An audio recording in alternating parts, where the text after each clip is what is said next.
Alright, so week 1 of training camp is in the books. Let's talk about some standouts from week 1. After 20 years, you know we back on. No more Snyder, more McLaurin. One forward with the passion, you know we scoring. FedEx field back lit, no it is not boring. John Allen lead the troops, yeah you know we storming. Burgundy and gold in my veins, yeah I bleed that. St. Jude saw the ball, grab a pig, yeah I need that. Thank you, Josh! Thank you, Josh! Thank you, Josh! Thank you, Josh! Take command, baby! Woo!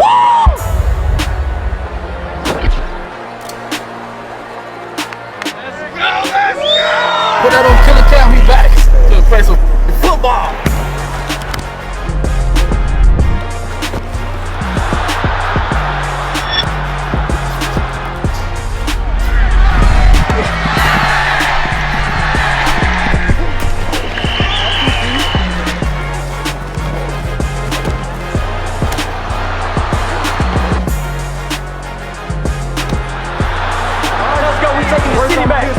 We taking the city back. It's a big deal to have you folks back here. It means a lot. Our vaccine brings energy. It brings a lot of energy. YouTube, what's going on? It's Juan Gotti here with another Washington Commanders video. And in today's video, we're going to be taking a look at the biggest surprise from week 1 of training camp. So without further ado, let's get straight into today's video. But before we do, make sure you guys go down below, leave a like on this video, subscribe if you're new, and turn on post notifications so you get notified when I upload new content like this to the channel. We're on the road to 6,000 subscribers, so please hit that subscribe button again if you haven't already. Thank you so much. Let's get straight into today's video. So as you can see by today's title, it is the biggest surprise from week 1 of training camp. Now, if you ask me, there were countless of surprises from players that performed well. But there was also this one other thing that was the biggest surprise of them all. But let's talk about some of the players that was, surprising. If you ask me, one of the most surprising players that performed well was actually Tariq Castro-Fields. Tariq Castro-Fields showed out. Now, I told you guys that he's going to be a guy to keep an eye on that competes for the bottom half of the cornerback depth. You know, him, Rashad, Wild Goose, and others. And you heard Tariq Castro-Fields' name quite a lot in the first week of training camp. So it's pretty good to see him performing well. His biggest concern is, can he stay healthy? Now, I'll be interested to see how he looks come preseason time. But so far through the first week of training camp, Tariq Castro-Fields was really good. Another guy that you look at when it comes to looking really good was Logan Thomas. Now, we've been talking about Logan Thomas for a while now. Can he reform back to that 2020 Logan Thomas that we know and love? You got to keep an eye out on that. But so far, so good for Logan Thomas. 6'6", tight end, using all of his frame. Seems like him and Sam Howell are building a great rapport there in training camp so far. So he's another guy that was looking really good in the first week of training camp. You obviously got to talk about the first round pick, Emmanuel Forbes. Emmanuel Forbes was really solid for the first couple of days of training camp, and he closed it out with a big bang by getting a pick. That would have been a pick 6 if they were taking things back to the house. So and that's what you want to see from your young rookie, already your first round pick cornerback. You invested in him and you brought him in here to be a guy that creates turnovers, and that's what he did already. And he's shown you that multiple times. He could have had another interception if he got his hands on it, but he couldn't corral it in. So Emmanuel Forbes off to a really good start there in training camp. Now, I know a lot of people are still going to be like, hey, it's only the first week, right? We only ain't got pads on. They don't get pads on the Tuesday, once they had the pads on, that's when the real test, comes about. But, again, you still like to see your players performing well. There's no question about it, whether they got pads on, whether it's, shells, whether it's 7-on-7, whatever. You still want to see them performing well. So, Emmanuel Forbes looks really solid. He's battling with Terry McLaurin, Curtis Sanger, Jahan Dodson. He got quite the few to battle with, right? So to have him going up against those kind of guys every single day in practice is only going to make him better. And again, we drafted this guy to be a ball takeaway, to take away the ball rather, be a turnover machine. And he's already shown that in practice. Another guy, and this is probably the biggest guy that had the best performance, was one De'Ami Brown. He was really good this past week of practice, right? And then last guy, Chase Young. Okay, those guys to me had the biggest surprising, breakouts, I guess you would say, are performing well in the first week of training camp. But let's get to the biggest surprise, okay? The biggest surprise for me was definitely off the field, and that was the fan turnout. Man. This was one of the best training camp turnouts that I've seen since being a fan of this team.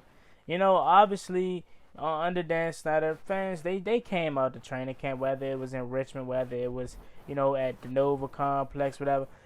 People came, but it was not like how it was this first week. I mean, Josh Hurst, his first week here in Washington, has been honestly better than anything Dan Snyder has done in 25 years. And that says a lot to how bad he was as an owner. But you see the difference already. I mean, obviously, we talk about the bleachers. We talk about that. Something that minor is just ridiculously, different with Josh Hurst, right? But then you just look at how rejuvenated this fan base is. Again, this is a fan base that was once proud, that was once one of the best fan bases in football and the standard. At a point in time, the Washington then Redskins was the standard of the NFL. People wanted to be like the Washington Redskins, from the players, from the fans, so on, etc., right? And Dan Snyder came in and killed it. Now, you see a lot of fans, they've checked out due to him, all the countless losing, and then you add on top of that what Dan Snyder has done. They're pretty much back with Josh Hurst, and we haven't even suited up a game. And you see the turnout. I mean, you look at guys like Terry McLaurin, Jonathan Allen, Deron Payne. Deron Payne said, "This takes me back to the Richmond days." The Richmond days was the last time I saw something like this. I mean, the turnout was amazing. If I can insert a clip of how the first week of training camp looked from the fan standpoint, it was great. And I've been to a game, multiple games under Dan Snyder's tenure. I've been to multiple open practices, but that literally fills into comparison of how this first week was for Washington fans. You hear they did a drill with the kicking competition, like the special teams, had the fans yelling, screaming at the top of their lungs trying to distract the kicker. And you could just hear it, man. It was a great sound, man. I'm like, just imagine what FedEx Field could look like. And I that's what I always just try to tell people is, man, we have a solid, legitimate fan base, bro. Like, we have one of the best fan bases in football. It's just they got to give us something to cheer for. And a lot of people try to say, oh, well, look at Detroit, look at Cleveland. Those are franchises that has been terrible, but they are still around. They still pack out their stadium. Okay, cool. But none of those teams have had an owner like Dan Snyder. And unless you're a Washington Commanders fan, they don't understand what that means. They probably hear, oh, man, they probably think Dan Snyder wasn't that bad.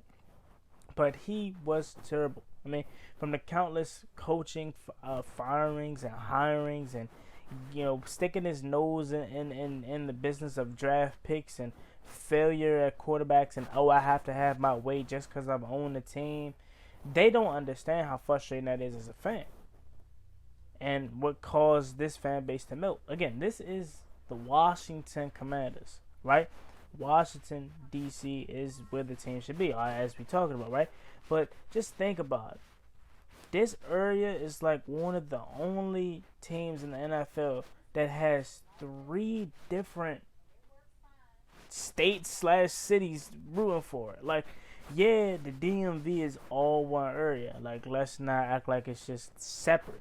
But you got 3 different states/cities rooting for you. You got D.C., Maryland, and you got Virginia rooting for you. Now, if you want to get technical and all this about, some of Maryland is Baltimore, and a lot of DC people don't root for Washington. If you want to get technical like that, knock yourself out. I'm not gonna do that. I'm gonna keep it as we got 3 different areas rooting for one team, or 3 different states, but one area. Y'all know what I mean if you're from here. Rooting for one team. Ain't nobody like it. So if we're winning, we're going to come out long story short. And honestly, after all the videos I've seen, and out of all the players that was good, surprising, Chase Young, Montez, or Chase Young, Logan Thomas, Tariq Castro Fields, De'Ami Brown, all the other players that were surprising / had great first weeks, that fails into comparison to the fan base. Honestly, like, yeah, it's great that the players are doing well, but look at the turnout. Ron Rivera spoke to the fans from back together day on Saturday, and it was amazing, bro. So for me personally, that's why this video is the title that it is. Biggest surprise of week 1 of Washington Commanders training camp has nothing to do with on the field per se with the players. My biggest surprise from week 1 is the Washington Commanders fan base. We're back, they're back, we're excited, and I can't wait for week 1. I know week 1 is going to be rocking, man. If you're going to week 1, let me know down below in the comment section, because I cannot wait for it. I cannot wait, because I know we are going to be lit. Man, I hope we absolutely do Arizona in, man. Because if we beat them 38-10, man, this is going to be one of the best times of my life or something like that. I cannot wait for week 1. But yeah, man, there you have it. Now, what you guys think about this video in the comment section down below. How do you feel about my take on my biggest surprise not even being none of the players? It's the turnout and fan base being back together. Now, what you guys think about this video in the comment section. As always, me and boy Juan Gotti. Like, comment, subscribe, hails to the Washington Commanders. We're on the road to 6,000 subscribers. Please hit that subscribe button again if you haven't already. Thank you so much. See you next time. I'm out. Peace.